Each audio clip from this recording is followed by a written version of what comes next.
Well, hi everyone. I'm Daisy McGowan. I'm the director of GOCA, and this is our virtual artist studio visit series. And it's really an honor to be here with JD Sell today. JD is based here in Colorado Springs, and during this time of social distancing, we are popping into artist studio spaces and bringing it to everyone to watch and to share. So, thank you, JD, for agreeing to be part of our series. I'm excited to dive into your work today. Thanks. Yeah, I'm excited to be here. Thanks for inviting me, Daisy.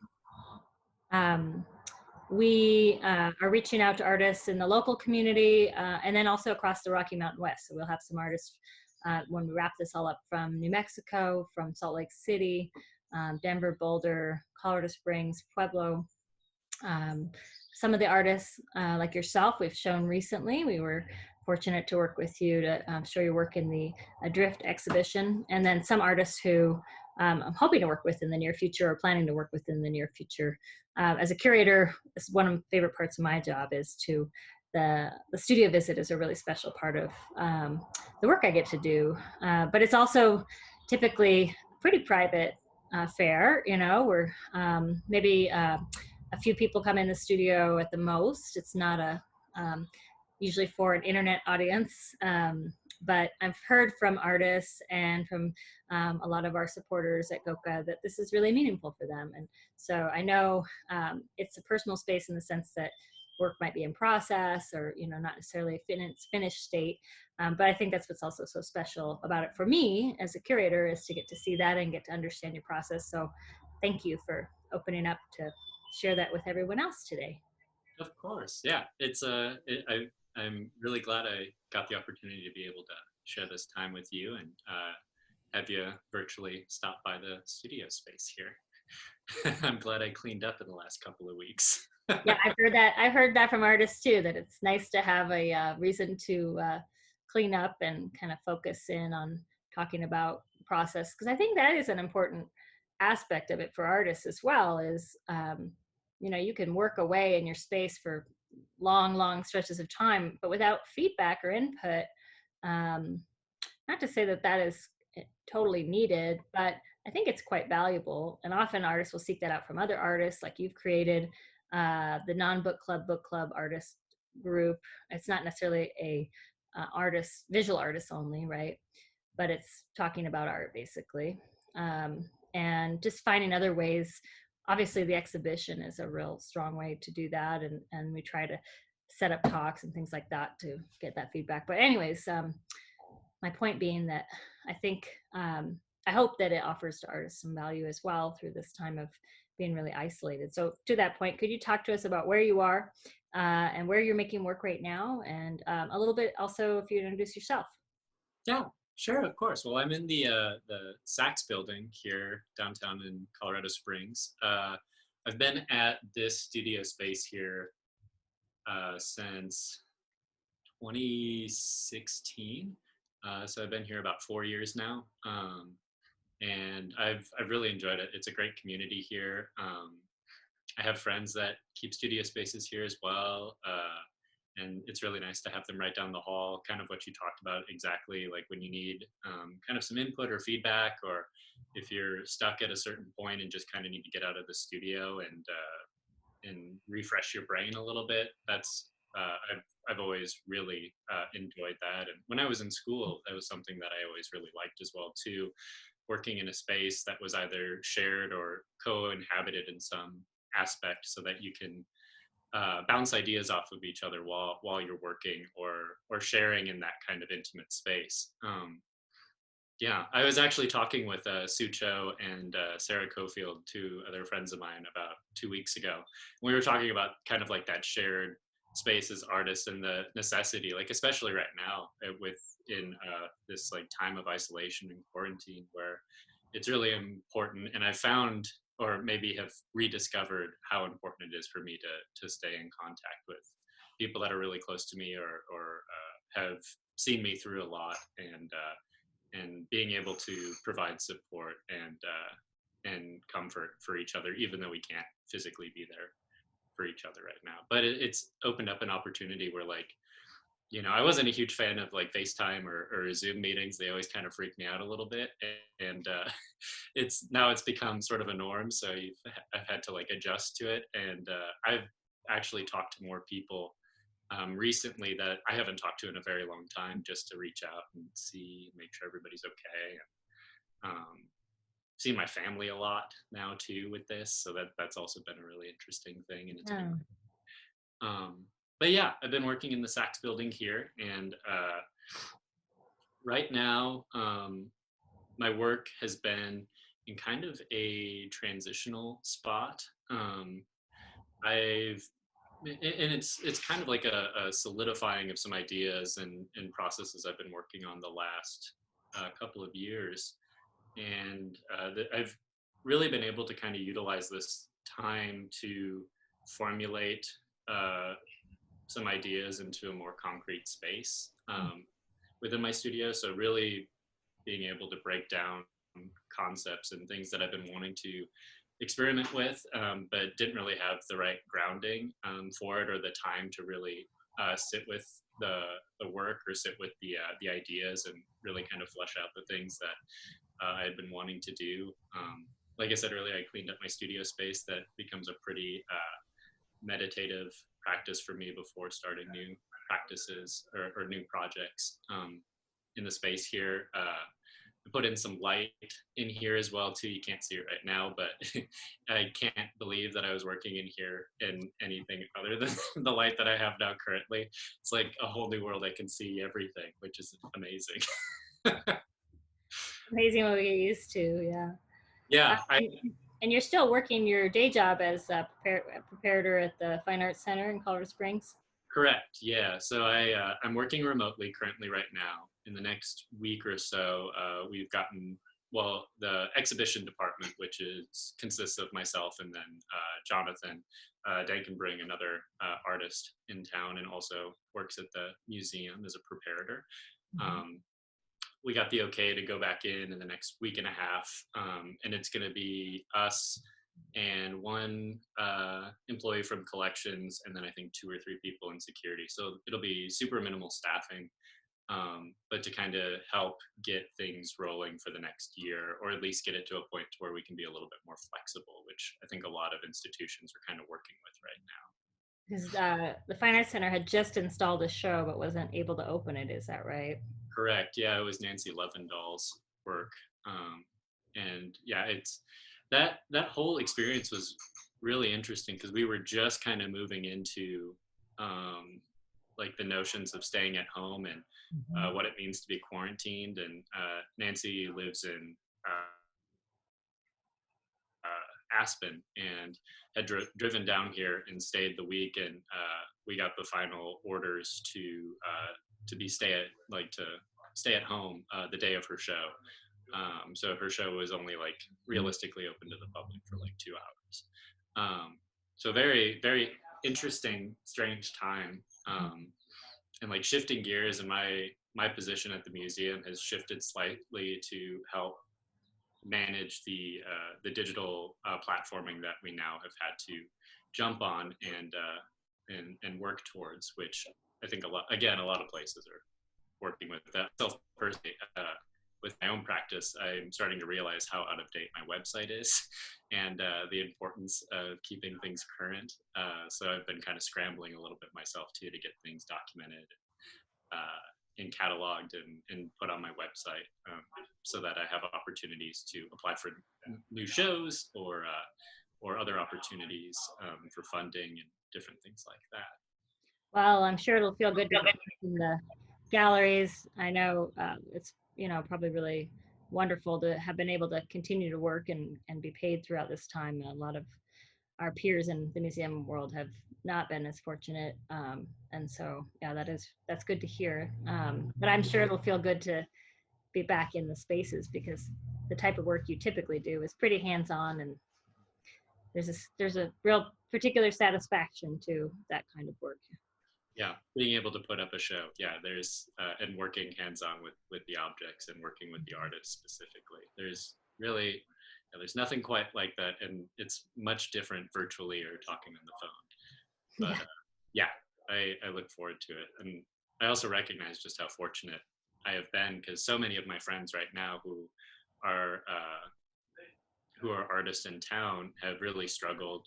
Most of them have worked in service jobs or retail, and a lot of those places are now closed. So I recognize that there's a lot of yeah. I feel very fortunate. Well, Um, I do want to give a shout out. You know, I'm really proud of our track record at GOCA. A lot of people probably don't realize how much our students are a vital part of our team. And you were an undergraduate art major at UCCS, and a number of the other artists we've interviewed. A few of you have stayed in this community after graduating and really, really developed a richness of the art community here that's so vital, with all your work. You're involved in so many different groups, and you've worked with the Pikes Peak Arts Council, the book club I mentioned. Um, but then also I'm just so proud to see you in a position with the Fine Arts Center. And um, when you tell your parents you're going to be an art major, or whoever has an opinion, which is a lot of people, they tend to push against that. And I'm really proud of the hands-on experience we offer. I know you worked for us as a gallery assistant, and I would hope, I'm sure you have learned a ton on the job, because this field is, you're learning every day when you're working, which is what's so exciting about it, I think, in a lot of ways. But anyways, I just want to give a shout out to our UCCS alumni, of which you are one, and how many of our students who wish to stay in the museum field have found work. And so I am very happy to know that, we were part of that, proud of that. Absolutely, yeah. I feel super proud and fortunate to be a part of that group of alumni from UCCS. There's a lot of really great folks that have come out of that department.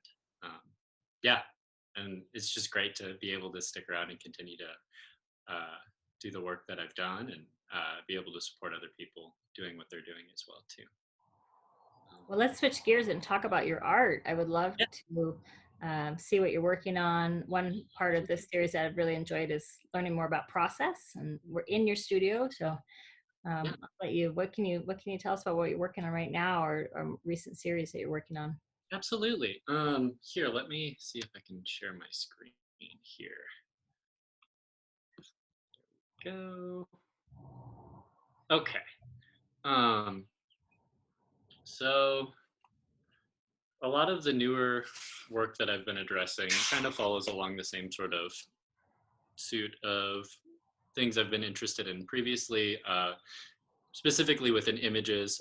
So images pertaining to memory, and dealing with notions of isolation or separation, or not feeling fully connected to a specific time or place, but having the image itself being kind of an access point. And a lot of my practice has really uh, grown from my avid sort of collecting images, collecting little objects that I will reference over time. And that's one thing that I started to really focus on and address in the show at GOCA, with Adrift, talking about these notions of what it means to move or navigate through spaces that seem familiar yet foreign, uh, based upon physical changes or sociological changes, or different things that happen through time, in ways that you meet those spaces uh, at the places in which that you remember in your mind, but then also within places that are now changed physically, or directly affected by something that's happened in the space that it has occurred. So recently, well, actually, in the last couple of years, I've had a few family members that have passed away. And I have been working with my parents actually to start digitally archiving a lot of family photographs. And my mom is also like a major, and my dad actually as well too. They're both avid photograph collectors or image collectors. We have like thousands of photos from 2 or 3 generations back on my mom's side, and a few generations back on my dad's, that just my mom has done collages with. One thing that I remember growing up a lot is we always had one hallway in our house that was like floor to ceiling covered in photographs from family members that I have never met, or people or experiences that I wasn't a part of. Um, and I remember growing up, like thinking that these people are obviously very important to my family, as there are photographs that are up, but not feeling super connected to those times. And the only kind of shared experience that I have with it is through this image, or through this object. And I think that that kind of started the the train of thought that I now work in my current process of trying to address these times that seem familiar yet foreign at the same time. Um, Did you find yourself making up stories about them when you were a kid? Or, I oh, can imagine like you've seen them every day, you're living with them, but you don't know who they are. So you've got to, the imagination's got to spark there. absolutely, yeah. Like especially after hearing stories of people, like when I can go to this image here. This is of my great grandpa, um, and he was a really kind of loud, pronounced figure in my family. I remember growing up hearing stories from my grandma and my mom just about all of the kind of eccentric, weird things that he does, but then also how gentle and kind and loving he was at the same time as well too. And hearing the comparisons between him and my younger brother kind of like shared that connection. So whenever I've thought of him, I've always thought of my younger brother. So it's a weird kind of connection that I made then, but I can't disassociate it now. Um, and as I've been going through these images, I don't know if you can see my screen as well while I'm sharing, but this is like a full box of just like a few hundred that I've started scanning in for them. And I've been selecting ones specifically that have stood out to me based upon things that I saw when I was growing up, and also stories that have felt really pronounced in my family's life, um, and have taken them and altered them. These are all kind of digital sketches, I would say, of layouts that I'm looking at to do paintings of. So I'm looking at uh, this idea of trying to bring an image into focus, or bring in or address an image within its current state. Um, and a lot of the things that I've been fascinated by are notions of the blur in our culture, or notions of image blur or quality. um, I found myself drawn to more images in motion, or things that are within like an in-between process of like rendering. So things that are corrupted, things that look slightly out of focus, things that are not what we would define as like a documentation of a time.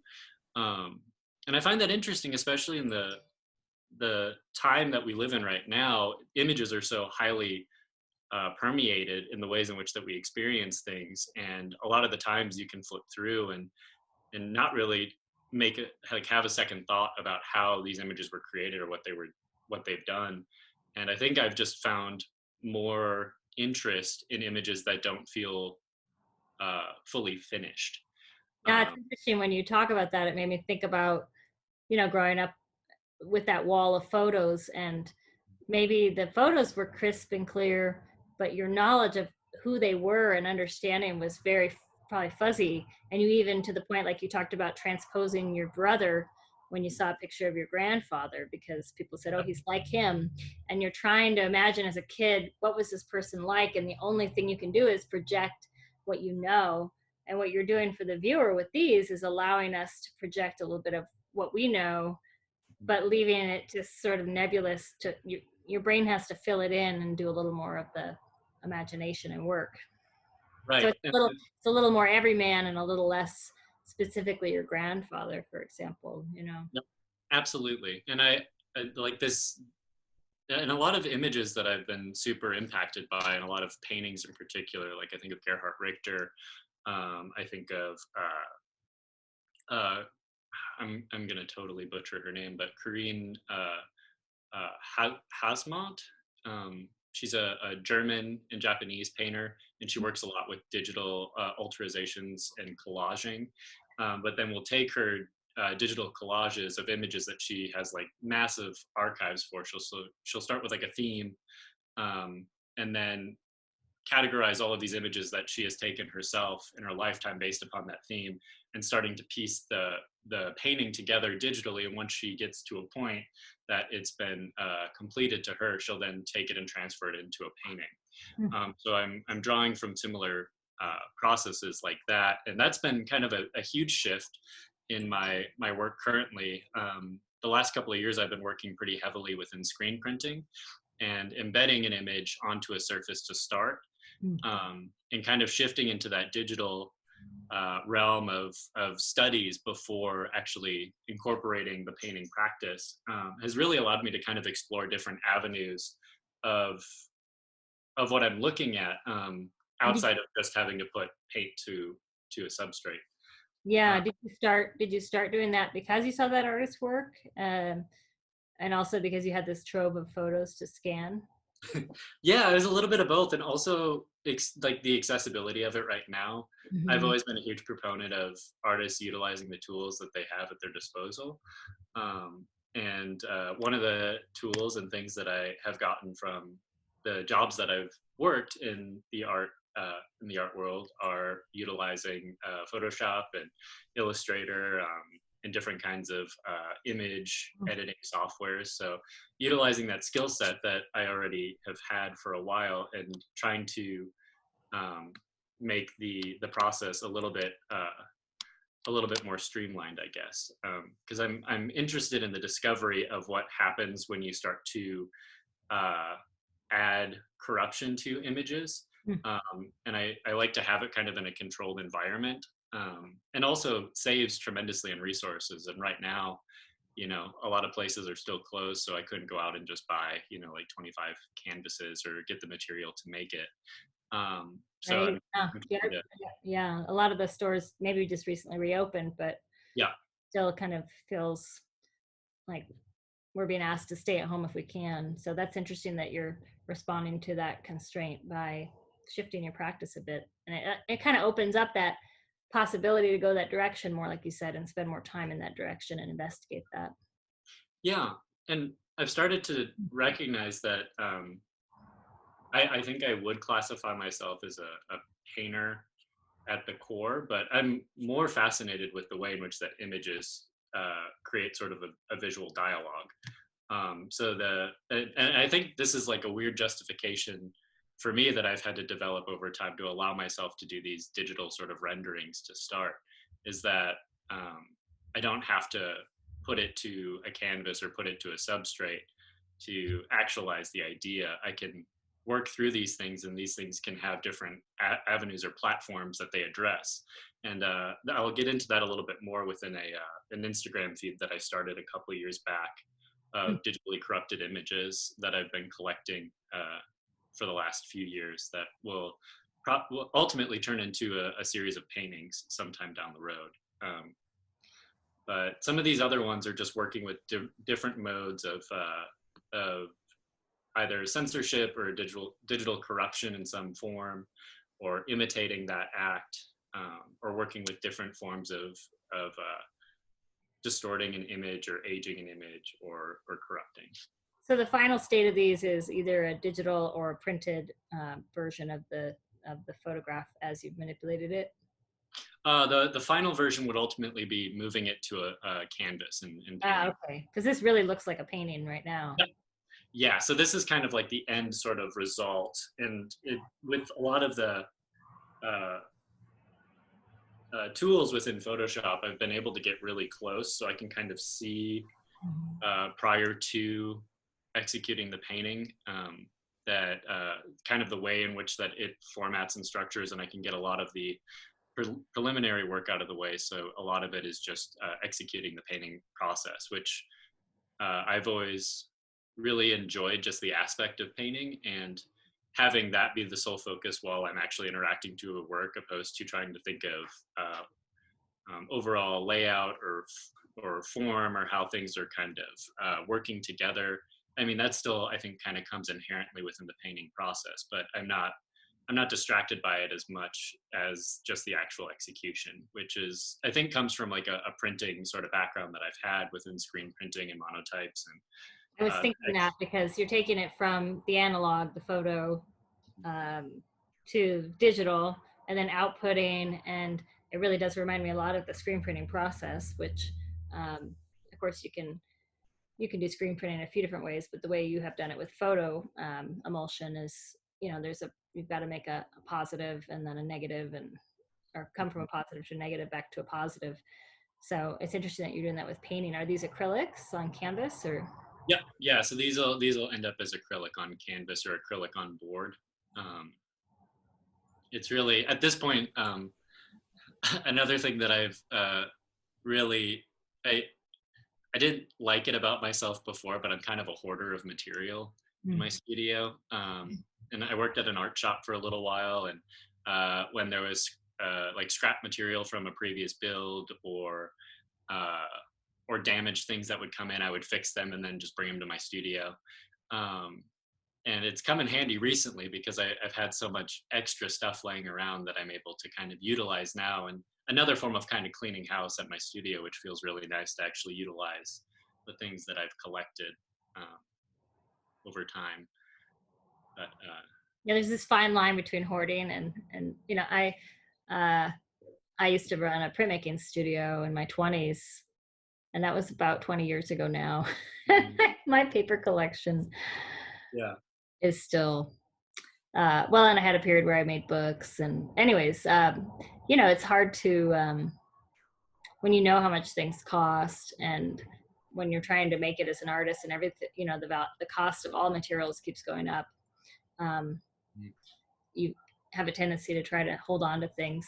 You got to really balance it out with like, okay, am I ever actually going to use this? So I've heard yeah, from a few artists similarly. They're excited to be working through um, their hoards, their yep, stacks, their collections of yes, materials. yeah. I think I prefer the collections term about hoarding term. It's like a dragon with their gold. Yeah, yeah. I'm just putting it all into a really neat pile in my studio, and then it just feels like a storage unit. Yeah. But it can be nice to look at that and say, you know what, I want to start something and I have a panel right there I'm going to get started on, or that paper would be great for this process. Yeah. Yeah. Well, what size are these when they're finished? Like what's Um, this one? they will range in a series. I've actually, in the last couple of years, I've kind of like, uh, I've kind of reduced down uh, my restrictions of what I place on my work. So meaning like size specifications. I'm now trying to work in a set of 4 different dimensions. So there'll be something that's around the lines of like an 11 by 18, a 24 by 36, 22 by 30. Um, I think there's like a 36 by 48, and then a 6 foot by 8 foot. So it'll range in this kind of different size dimensions, but overall relatively the same ratio.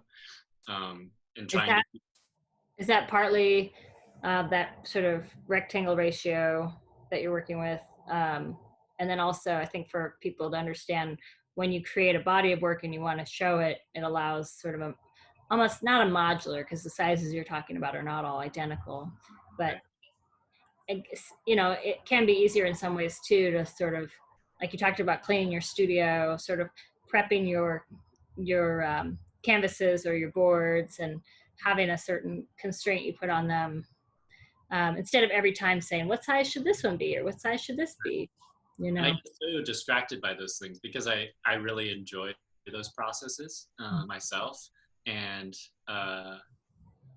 I think the restrictions help me specifically to make quicker decisions of things that feel more important to the work itself, opposed to getting distracted or getting wrapped up, which happens a lot to me.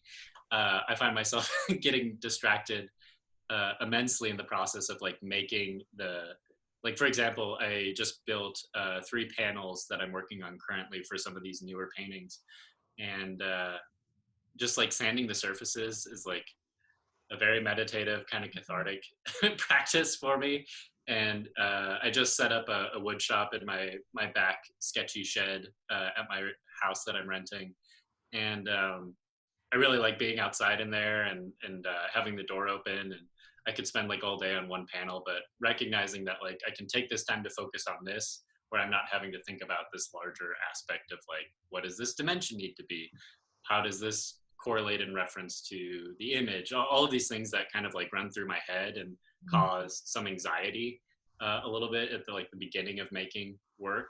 I'm trying to kind of uh, cut cut that out as much so that I can focus more on the actual aspect of creating the things that I would like, opposed to getting wrapped up in other processes that don't really serve me all the time.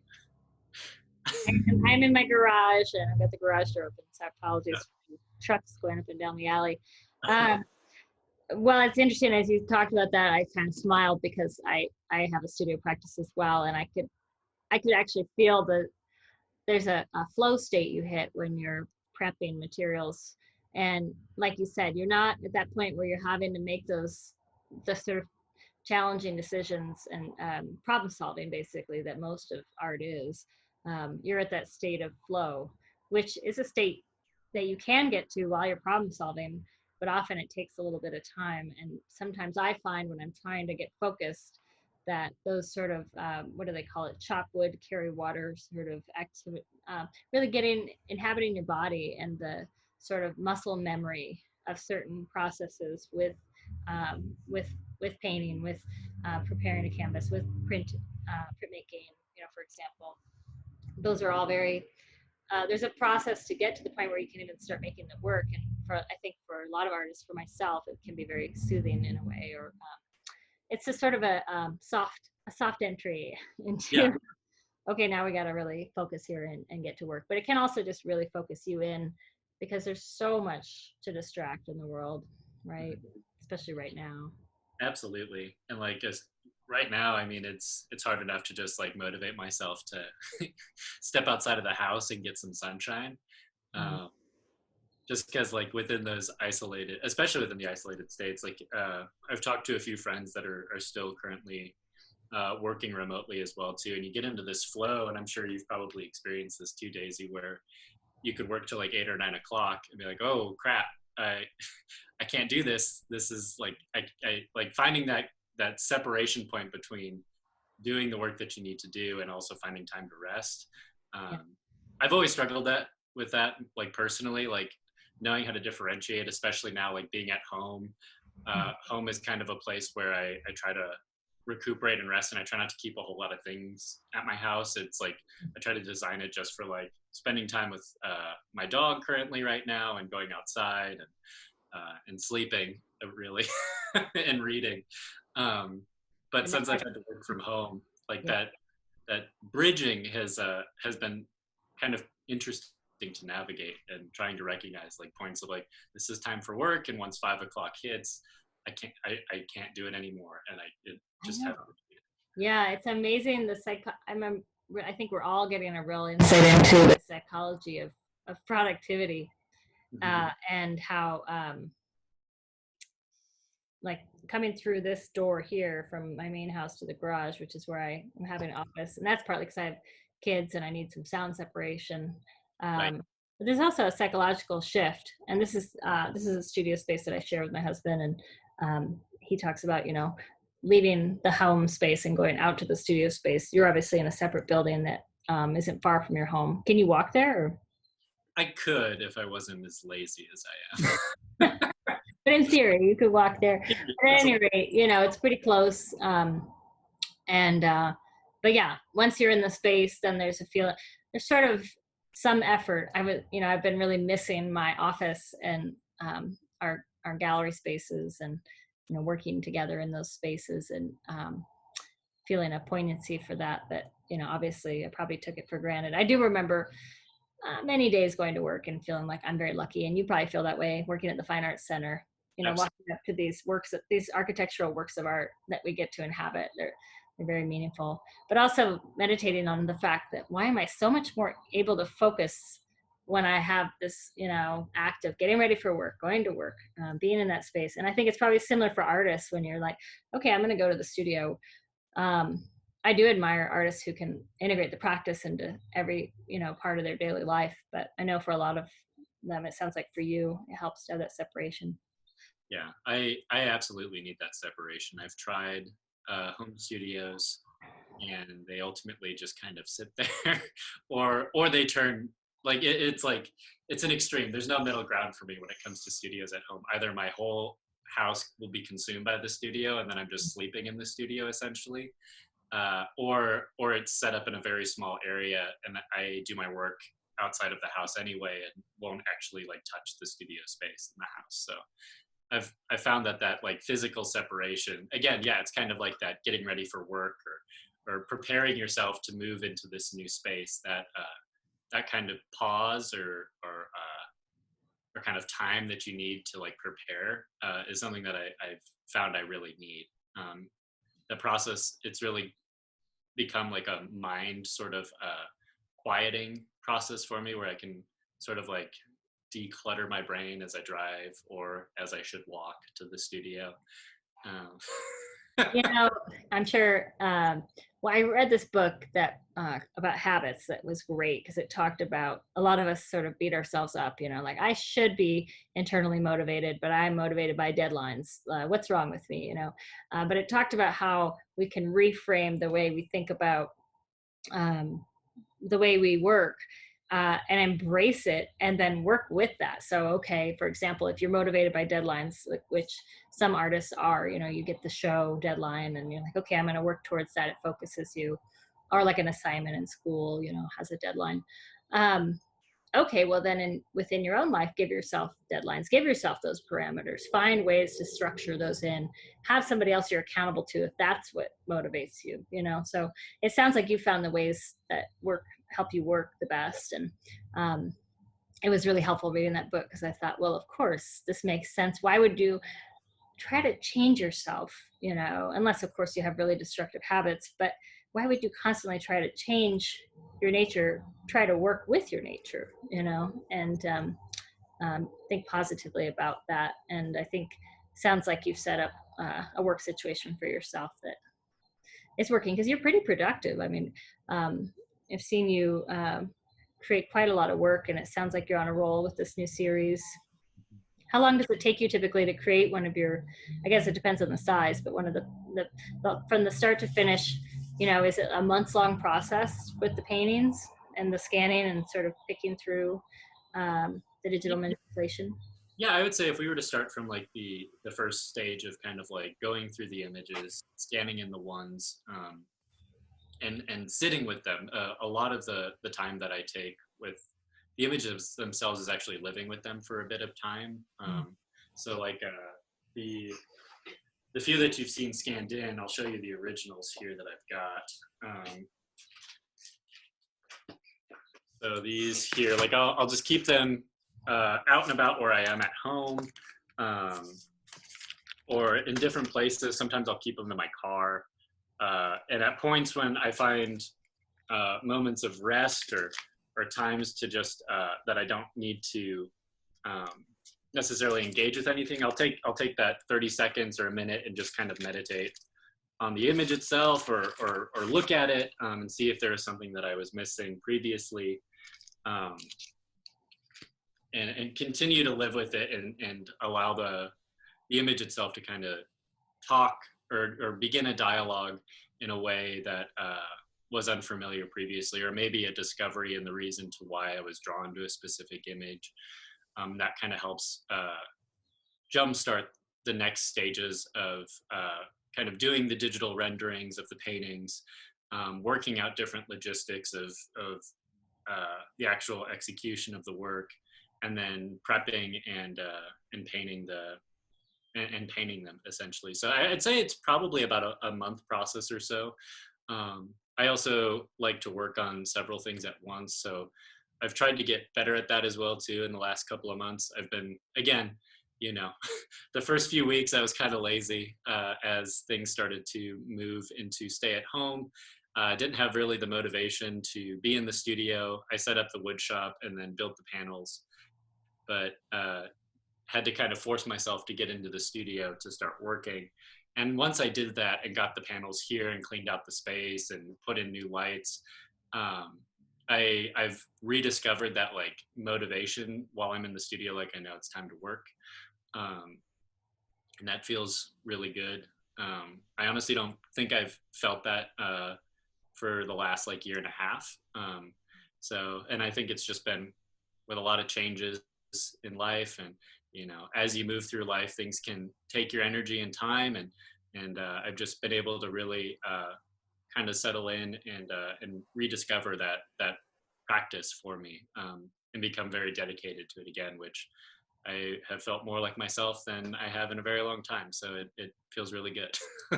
That's good to hear. I know you shared that you've lost some family members recently.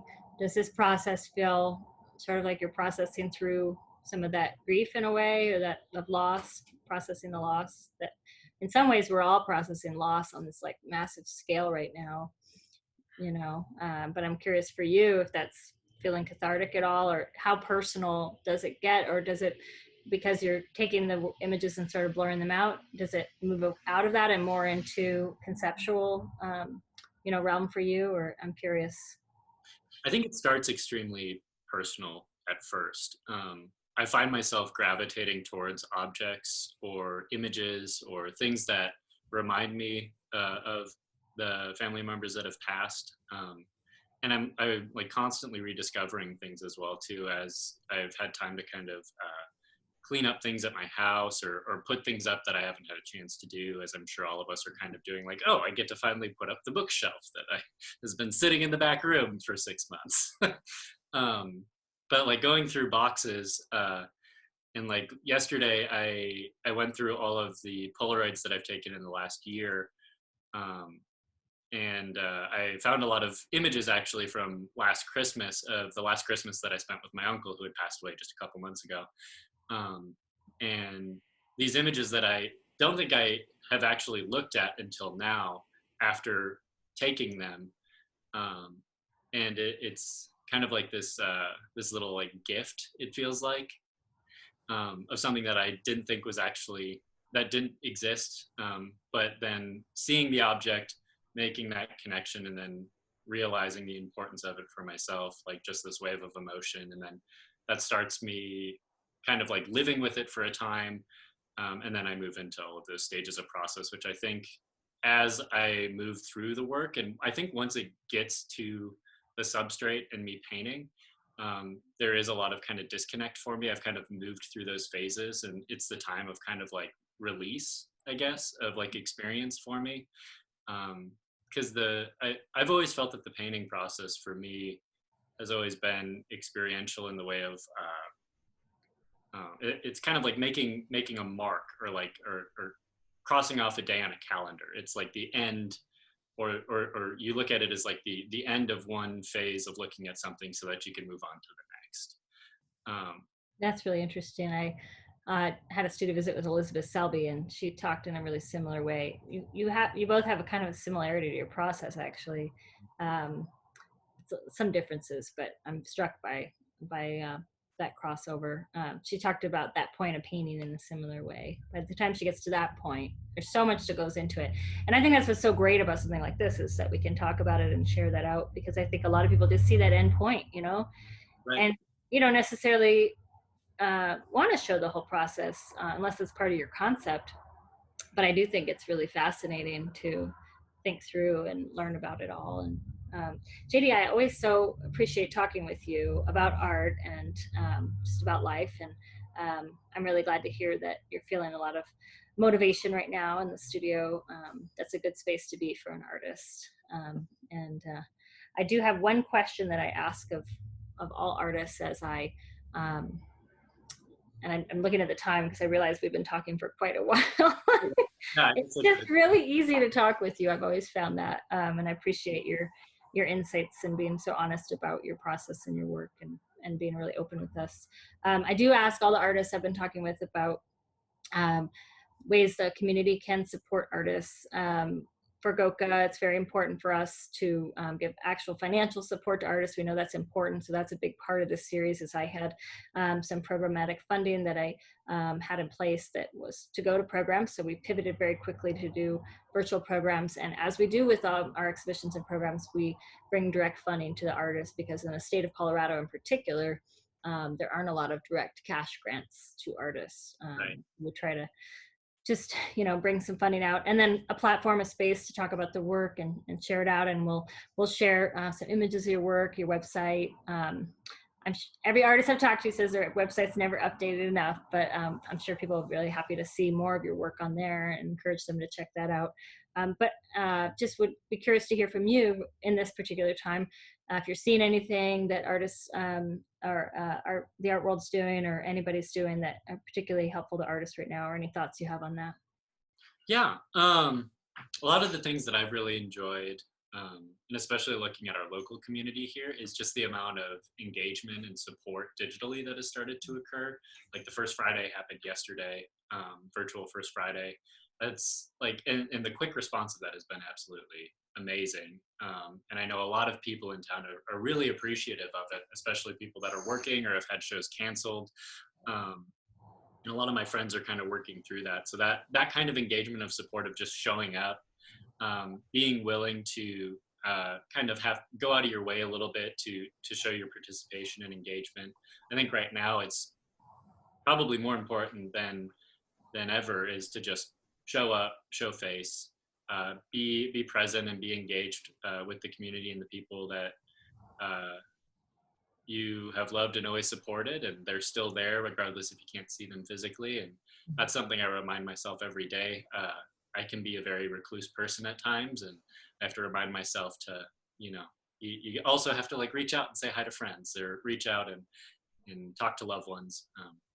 And more, I also think that like a lot of the things like what you're doing right now, Daisy, reaching out to artists individually, having a discussion about their work, really just meeting artists where they're at, and having an open, honest discussion. I think that's been the most beneficial for me.